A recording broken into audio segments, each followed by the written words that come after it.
Bonjour à toutes et à tous, ravi de vous retrouver en direct ici de Marrakech au cœur du salon Happy sur notre plateau Happy TV où on continue les échanges autour des enjeux et de la dynamique numérique qui s'opère sur l'ensemble du continent africain. Un sujet aujourd'hui, un plateau spécial sur le rôle des femmes dans l'innovation numérique et plus largement dans la cybersécurité. On va y revenir avec nos invités parce qu'effectivement le rôle des femmes aujourd'hui est crucial pour le développement de ce secteur d'avenir, pour favoriser évidemment l'inclusion et le développement durable.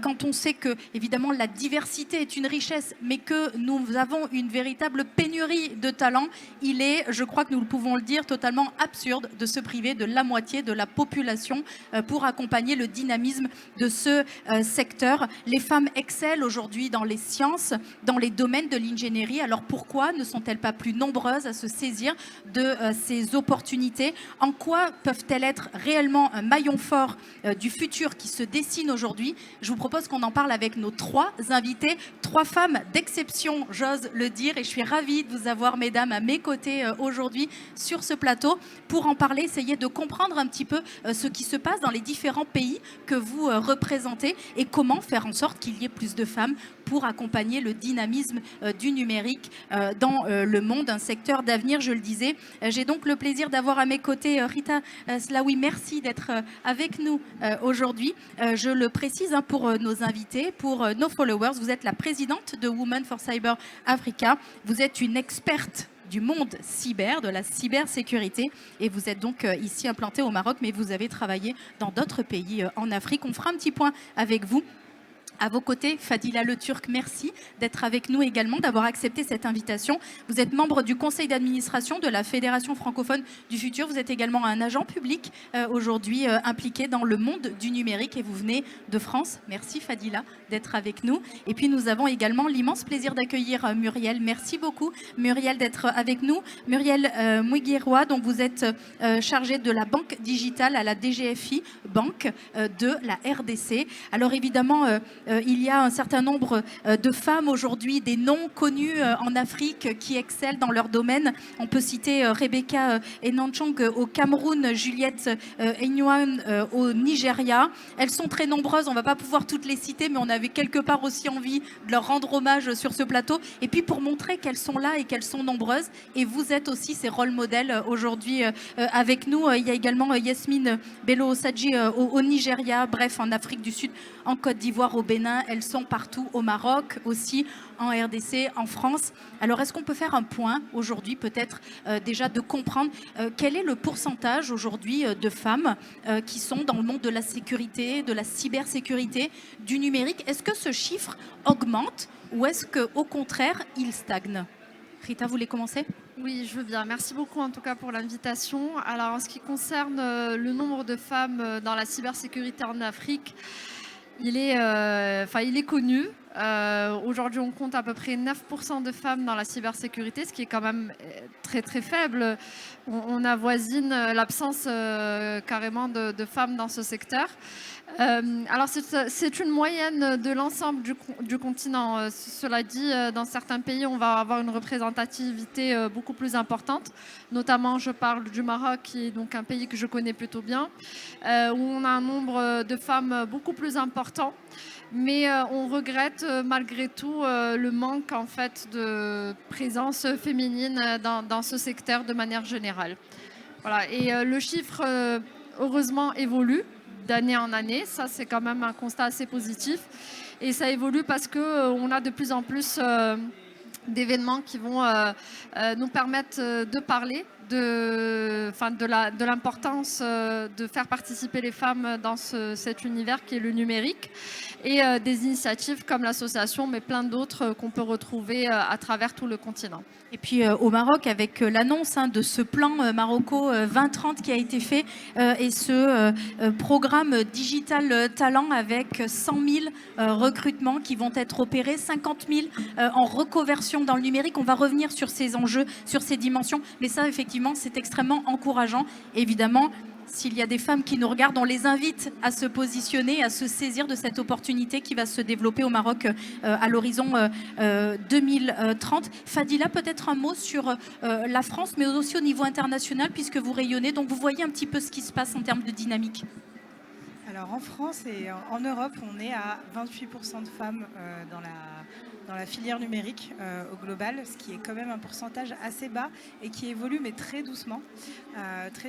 Et par exemple sur les métiers de la cyber, on a 11% de femmes, donc ça reste très peu. On a du mal justement dans les expertises du numérique à renforcer la place des femmes. Pourtant, on a des rapports internationaux qui sont faits par des grands groupes d'assurance qui nous montrent que les 10 risques mondiaux à venir, c'est le risque climatique évidemment, mais c'est le risque lié à l'intelligence artificielle, à la cybersécurité. Et comment on va faire pour aborder ces grands risques mondiaux si on a 11%, voire 28% de femmes dans certaines filières et certaines expertises du numérique. Donc on a un vrai enjeu aujourd'hui. Ce qui est assez étonnant aussi, c'est que dans les filières numériques, mais scolaires, cette fois, dans les écoles d'ingénieurs, on a aussi un pourcentage de femmes qui est très bas et qui n'évolue pas en France et en Europe. Et malgré des initiatives qui sont faites pour amener des jeunes filles à se tourner vers les métiers de l'ingénierie, les métiers de la tech, c'est très compliqué encore de normaliser le fait que les femmes ont toute leur place dans ces domaines-là. Parce que les métiers du numérique jouissent aussi, je pense, d'une image très rattachée aux hommes et la place des femmes aussi dans l'espace numérique est assez limitée. Je vais citer un rapport du Haut Conseil à l'égalité français qui a été publié il y a quelques mois, qui expliquait que le problème n'était pas seulement la place des femmes dans la filière numérique, mais aussi la représentativité des femmes dans l'espace numérique, notamment dans la création de contenu. Et il y a toute une analyse qui a été faite sur le fait que, en fait, on normalise le fait que les hommes soient beaucoup plus représentés dans cet espace-là. Donc forcément, c'est dissuasif dès le départ. On va revenir sur les actions qui sont mises en place et comment surtout les renforcer, amplifier la dynamique. Puis on va voir surtout ce que les femmes peuvent apporter et donc pourquoi c'est important qu'elles rejoignent cette dynamique. Muriel, avant cela, peut-être un point sur la RDC. Comment ça se passe dans votre pays? Comment vous voyez le développement, la place des femmes? Est-ce qu'elles sont de plus en plus nombreuses ou est-ce que le constat est un petit peu le même que vos deux consoeurs? Alors en RDC particulièrement, le constat il est aussi similaire à mes sœurs. C'est qu'aujourd'hui nous avons cette lenteur en fait dans la prise de conscience du domaine digital par les femmes, mais en même temps il y a beaucoup d'initiatives à côté qui sont menées par les femmes. Il y a des innovations aussi qui sont menées par des femmes, qui sont publiées aujourd'hui dans mon pays, ce qui fait que ça renforce en fait l'image qu'on a du numérique par les femmes. Et nous avons une stratégie sur le numérique qui a été publiée, qui est nationale par le président de la République. Et c'est aujourd'hui, il y a un travail à faire par les organismes, par les entreprises, les régulateurs aussi, pour en fait valoriser la place et l'importance du numérique. Ce n'est pas seulement les codes, les numériques c'est vraiment une panoplie de domaines. Le numérique ça touche vraiment à beaucoup, ça touche aussi au marketing, ça touche à la géographie, ça touche à l'architecture. Donc en fait il y a vraiment pas mal de compétences ensemble qui peuvent créer en fait l'essor du numérique. Et donc en RDC, il y a du travail à faire, mais de plus en plus, je vois que dans la zone urbaine, chez nous, dans mon pays, il y a beaucoup des femmes qui maintenant commencent à s'intéresser au métier, mais il y a du travail à faire encore dans la zone rurale, où on doit déjà apprendre à la femme dès le bas âge, l'enfant, avant d'aller à l'école, l'aider en fait à découvrir les solutions technologiques pour avoir du goût après, à l'université ou à l'école, à aspirer à ces filières. Oui, il y a beaucoup d'informations, de sensibilisation et puis casser ces biais finalement cognitifs de notre société où on le voit, vous le disiez très justement Muriel, à travers l'image que l'on peut se faire du numérique où on imagine que c'est du code toute la journée avec cette image qui a d'ailleurs souvent été très utilisée de l'homme avec son sweat à capuche. Et donc évidemment, ce ne sont pas forcément des éléments qui sont très attirants pour les femmes qui aspirent à autre chose. Mais ce que vous disiez est très juste, Muriel, sur effectivement cette panoplie de métiers qu'il y a derrière le numérique. Et c'est là où effectivement la diversité et les différentes compétences dont disposent les femmes peuvent apporter une richesse supplémentaire dans ce domaine-là. Vous parliez des actions. Est-ce qu'on peut citer peut-être quelques-unes des actions qui sont mises en place dans votre pays qui pourraient inspirer d'autres qui nous écoutent? Oui, comme je disais, il y a des organismes. Il y a des organismes qui sont mis en place dans mon pays. Il y a des structures, il y a des forums. De plus en plus, on en parle du numérique, la place de la femme dans le numérique, qui sont mis en place pour favoriser en fait les discussions, les thématiques, pour voir ensemble qu'est-ce qu'on peut proposer au gouvernement pour vraiment inciter et encourager les femmes à rejoindre le domaine, parce que c'est un domaine très large et il est ouvert à tout le monde, à toutes les femmes qui ont la compétence, mais surtout qui aspirent à ce domaine, à ne pas trouver de frein et trouver plutôt de rôle modèle dans le domaine et pouvoir avancer. Donc dans mon pays, il y a bien évidemment ce genre de cadres qui permettent en fait aux femmes de se retrouver. Mais aussi, il y a un grand travail à faire. C'est vrai qu'il y a pas mal de forums qui se tiennent dans mon pays. Et le travail à faire, c'est vraiment de pousser les décisions qui sont prises dans ces forums-là à être entendues au plus haut.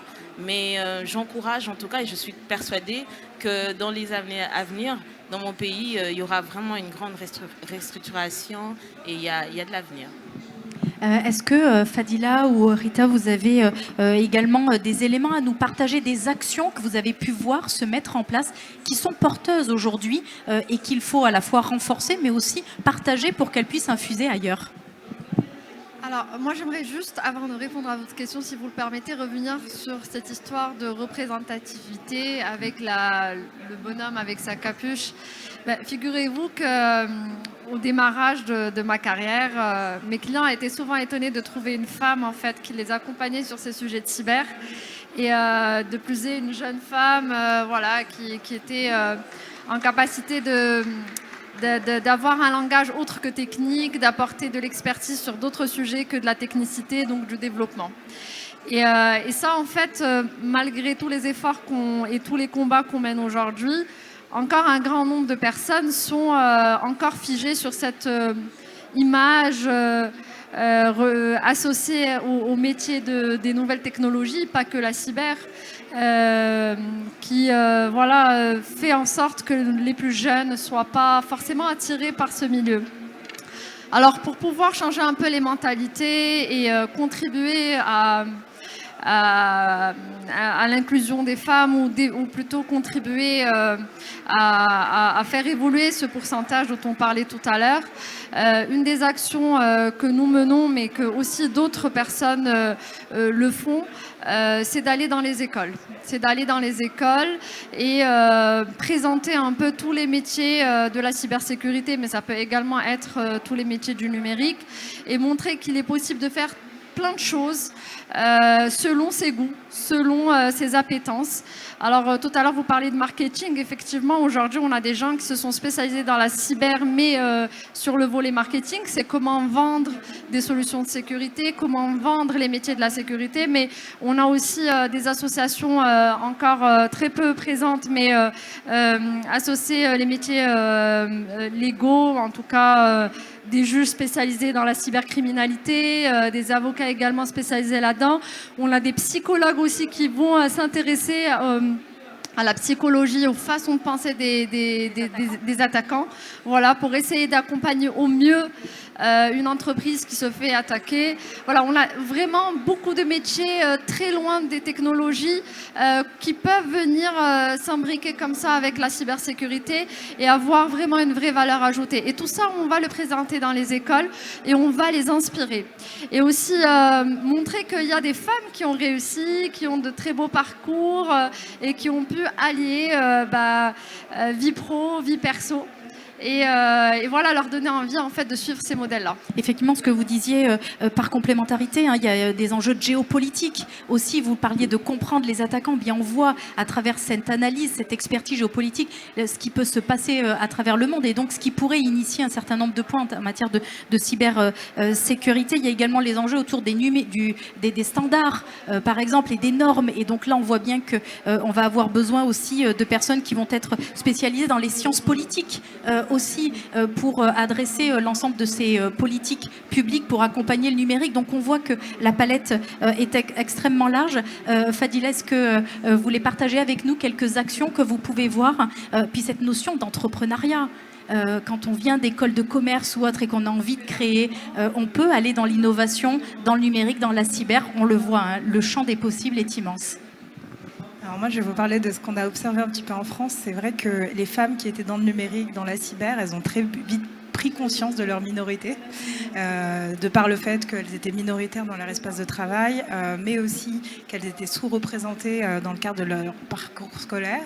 Et donc très vite, elles se sont constituées en association. Donc on a eu de la chance parce que, au-delà de la prise de conscience politique, on a quand même des associations qui font leur travail de lobbying et de plaidoyer auprès des acteurs publics pour pousser à plus d'initiatives pour avoir des femmes dans le numérique. Ça a donné lieu à une initiative qui s'appelle Tech pour toutes en France, qui est une initiative qui a été portée par l'ancienne première ministre et qui va impulser un grand mouvement de féminisation du recrutement dans les écoles d'ingénieurs françaises les plus réputées de jeunes filles. Donc déjà, c'est un premier pas, en tout cas, pour normaliser le fait que les femmes ont toute leur place dans le numérique. Et après, dans les entreprises, il y a quand même plusieurs initiatives qui ont été menées. Donc on a un grand mouvement autour de l'égalité salariale qui a permis aussi d'aplanir, entre guillemets, les différences de rémunération dans cette filière en particulier entre les femmes et les hommes.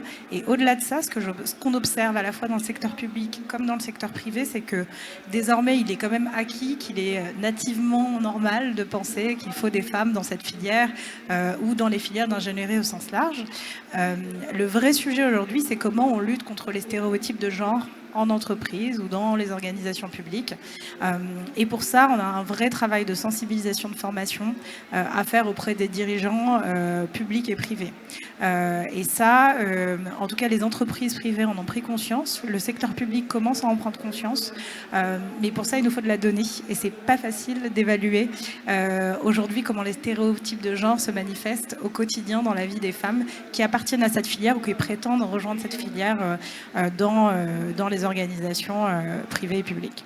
Le fait que les femmes effectivement rejoignent cette dynamique, il y a également des enjeux, on le dit, de diversité, d'inclusion, mais il y a des enjeux économiques aussi qui sont très importants. Comment est-ce qu'ils se matérialisent? Comment est-ce qu'on les adresse? En ce qui concerne la cybersécurité, aujourd'hui, on note un vrai manque en termes de ressources, que ce soit hommes ou femmes, une vraie pénurie, et elle est mondiale. Et donc, je pense, comme vous l'avez dit tout à l'heure, les femmes l'ont bien compris et elles se sont saisies de cette opportunité et elles tentent de se positionner pour justement combler en fait ce gap sur la partie cybersécurité. Alors maintenant, il faut accompagner ces femmes. Il faut les accompagner par de la formation, du coaching, du mentorat. Et c'est des organisations qui existent aujourd'hui qui font ce travail de montrer aux femmes comment pouvoir répondre à leurs besoins et s'intéresser et s'investir dans de nouveaux domaines. C'est les associations en grande partie. Oui, on voit ce réseau en fait qui est très important et qui permet aussi de propulser, de fédérer, de créer presque une équipe féminine de la cybersécurité et du numérique. Et ça va donner beaucoup plus de puissance aussi aux différentes actions. Je parlais d'économie parce que c'est aussi des métiers qui sont particulièrement bien rémunérés. Et donc, ça permet aussi aux femmes d'avoir, au-delà bien sûr de leur indépendance première, une indépendance finalement, une autonomie économique très importante. Et dans notre société qui évolue, c'est un point qui est crucial. on est toujours quand même moins bien payés que les hommes. Hein. On confirme. Je confirme que c'est encore un combat, en tout cas en matière d'égalité salariale, et pas seulement.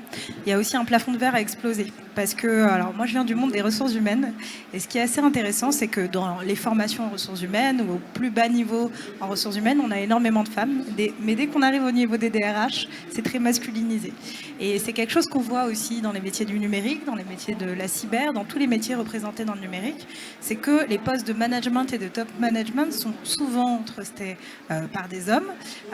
En tout cas, on a très peu de femmes qui sont éligibles à ces postes-là, donc il y a un vrai sujet de plafond de verre. Comment on fait en sorte d'avoir des femmes dirigeantes dans ce secteur?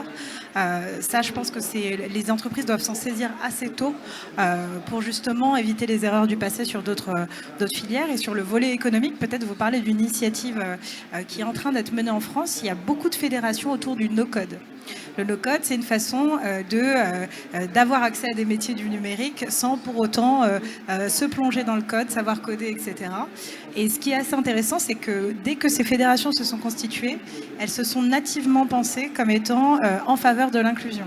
Parce qu'elles estiment aujourd'hui que cette capacité et cette facilité d'accès aux métiers du numérique à travers les formations no-code permettront demain à des femmes justement d'accéder plus facilement à des métiers du numérique. Donc il faut qu'on prenne conscience très très vite à la fois du besoin d'avoir des femmes en masse dans le numérique, mais pas seulement de leur positionnement et de leur capacité d'entrer dans ces métiers.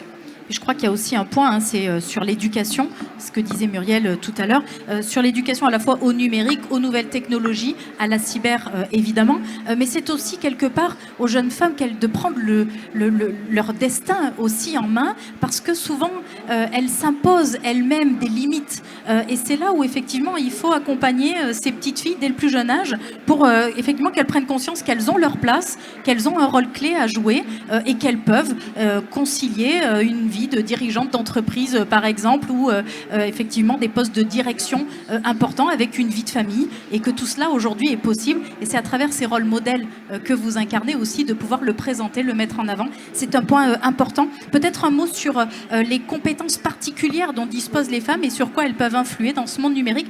On pense notamment, puisqu'on en parle beaucoup ici aussi à API, de ce numérique qui soit plus responsable, plus inclusif, et donc là on voit aussi que les femmes ont cette capacité de plaidoyer, à adresser ces sujets qui vont faire l'avenir du numérique. Et donc là, elles ont une place presque de choix, en fait, à saisir. Muriel. Alors, dans mon pays, en RDC, plus particulièrement dans le domaine professionnel dans lequel j'ai évolué, parce que j'ai évolué dans les secteurs bancaires, il y a une réforme qui est en train de se faire. Aujourd'hui, la place de la femme dans la banque où je travaille, elle est là. Elle se vit. Le DRH est une femme. Et ce qui fait que nous sommes inspirés. Les femmes qui travaillent sont inspirées par le fait de savoir qu'il y a de la place pour tout le monde. Il n'y a pas que la place pour la femme, mais il y a une place pour la femme compétente. Celle qui peut comprendre en fait le domaine et l'exercer en toute assurance, en toute confiance. Et ça c'est très encouragé dans la boîte où je suis. D'ailleurs, je nous félicite pour ça et j'encourage vraiment les autres entreprises aussi à suivre le pas, parce que c'est très important. On parle, là vous parlez de rôle modèle, c'est vraiment dès l'enfance. Moi je pense que c'est vraiment dès l'enfance, ça commence quand on est enfant. Pour donner juste un exemple sur mon parcours, moi c'est la passion qui m'a poussée à être où je suis. Je me rappelle encore que quand j'étais petite, je m'intéressais à la technologie, que ce soit par des activités, par l'ordinateur déjà, j'ai commencé à coder en fait. Ça a commencé par les codes, certes, parce qu'à l'époque il y avait des filières de code et tout, je me suis intéressée, j'ai fait l'informatique, ensuite je suis allée dans les affaires, j'ai vu qu'il y avait une convergence entre la technologie et les affaires, puis j'ai fait les nouvelles technologies de l'information qui m'ont mené à un master, puis ensemble de tous ces parcours, en fait, on fait de moi cette personne qui voit un peu les choses globales, de manière globale, et ça contribue en fait à inspirer d'autres jeunes filles qui me regardent aujourd'hui et qui disent Madame Muriel, comment vous avez fait pour en arriver là? C'est la passion. J'ai suivi la passion et surtout j'ai eu des encadreurs, mes parents, des amis aussi qui m'ont encouragée dans ce chemin. Et c'est ce qui a fait que j'en arrive là. C'est un métier aussi, à travers ce que vous dites, et je dirais le sourire que vous arborez, qui montre qu'on peut s'épanouir dans ce domaine en combinant finalement différentes briques dans ce chemin que vous avez construit et qui illustre la diversité dont on parlait pour effectivement adresser ce monde du numérique, de la digitalisation. Fadila, si vous aviez un mot à adresser aux jeunes filles, aux femmes qui nous regardent et qui voudraient soit suivre cette voie, qui s'y intéressent, ou alors se reconvertir, parce qu'il y a cette dimension-là aussi. C'est un secteur d'avenir où il y a beaucoup d'opportunités. Alors, je pense que ça a été évoqué par mes deux co-intervenantes. Les femmes, elles ont une force, c'est qu'elles peuvent être multipotentielles. Et donc, au-delà du numérique, en fait, elles peuvent apporter, avec d'autres compétences, les affaires, on l'a cité, mais aussi d'autres compétences qui gravitent autour du numérique, des choses à ce domaine. Donc, il faut qu'elles en prennent conscience d'une part. Et si j'ai un message à faire passer, c'est surtout ne vous censurez pas. Apprenez, allez explorer des sujets, écoutez des podcasts, des livres. En fait, ne vous n'érigez pas de barrière en face du numérique. Au contraire, allez plonger dans ces sujets. Apprenez, rencontrez des femmes, rencontrez des hommes aussi qui sont dans ces métiers, parce qu'on a tout à construire dans le numérique et on ne pourra pas le faire qu'avec les hommes. Rita, un dernier mot à celles qui nous regardent, que voudriez vous les inviter à rejoindre Women for Cyber in Africa, évidemment. Un mot pour leur donner envie de vous rejoindre. Alors, déjà, toutes les femmes sont les bienvenues, qu'elles soient déjà dans la cybersécurité ou qu'elles s'intéressent à la cybersécurité. On a créé un espace pour justement leur permettre de découvrir et de s'informer et même de se former en fait sur ces sujets de cybersécurité. Moi, j'aimerais juste partager très rapidement aussi mon expérience. Moi, c'est des personnes autour de moi qui m'ont permis d'être là où je suis aujourd'hui. Et du coup, c'est un peu une forme de mentorat dont j'ai bénéficié tout au long de ma vie par différentes personnes qui m'ont soutenue, encouragée, partagé un peu leur retour d'expérience, donné leur vision. Et je me suis nourrie en fait de tout ça pour construire mon propre chemin. Et du coup, j'invite en fait toutes les jeunes femmes à en faire de même, à essayer de s'entourer de femmes qui ont des valeurs qui leur ressemblent, qui ont des parcours qui les inspirent, d'aller chercher en fait cette information, parce qu'on ne viendra pas vous la donner comme ça. Il faut aller s'intéresser, poser des questions, demander des orientations. Et c'est comme ça que vous allez pouvoir construire le chemin que vous voulez et atteindre l'objectif que vous souhaitez. Donc osez et prenez votre avenir en main.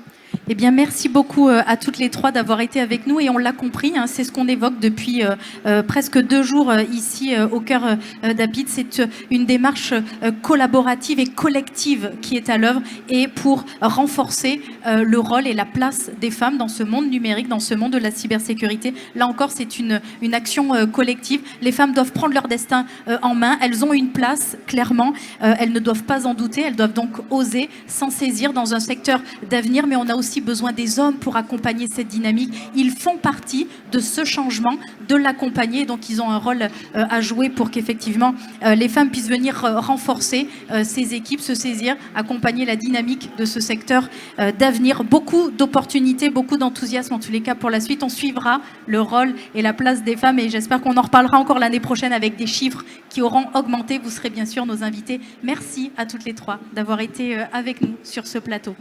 Merci à vous.